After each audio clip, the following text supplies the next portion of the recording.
Hey guys, welcome back to my channel. So I have a fun one for you today, showing you how I created this dress. If you would like to see how I do so, just keep on watching.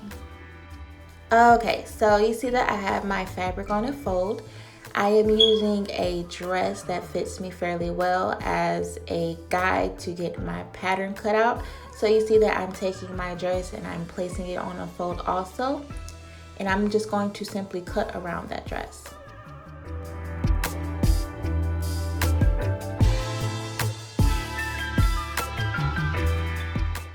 So now that I'm cutting, what I'm doing is I'm cutting an inch away from my dress because that particular dress is fairly small.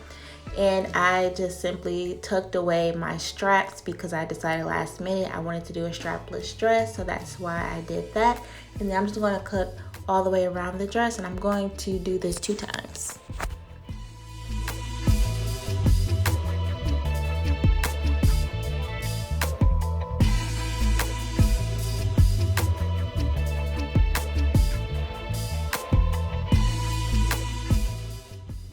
So now that I have it cut out, what I like to do is I like to pin it closed so that way it doesn't shift while I'm trying to cut out my second pattern. It's a really good method to use because I know this type of fabric or like other types of fabrics like swimsuit fabrics or whatnot, they do like to shift when you're trying to cut patterns out and stuff. So I like to use the pins like this just to keep everything in place.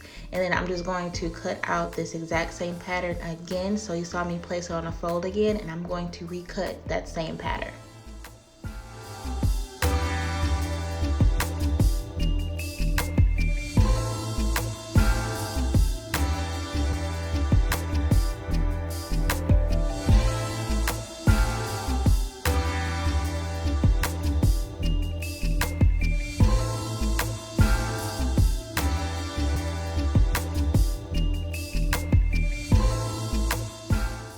So now that we have our 2 pieces, our front and our back, we're going to take the pins out and put these 2 patterns right sides together.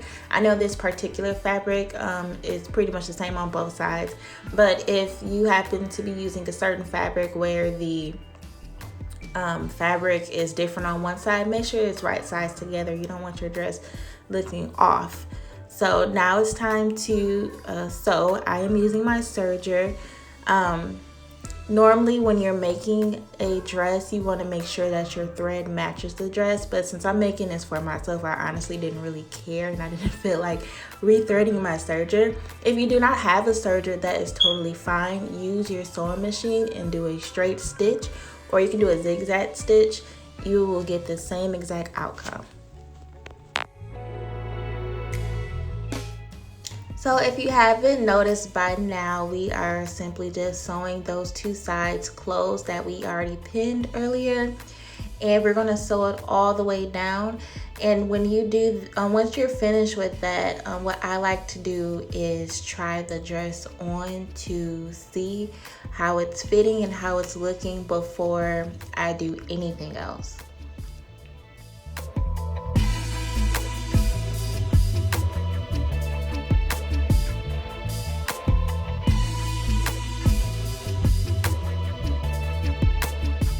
So here I'm just playing with the dress.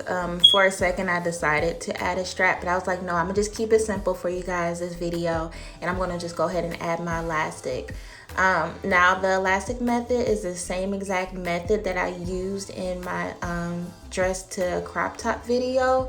The same exact method. I just simply sewed the 2 elastic ends together twice. I did a front stitch and a back stitch on both sides just to make it secure. You want to definitely measure your bust in order to know how long you want the elastic to be.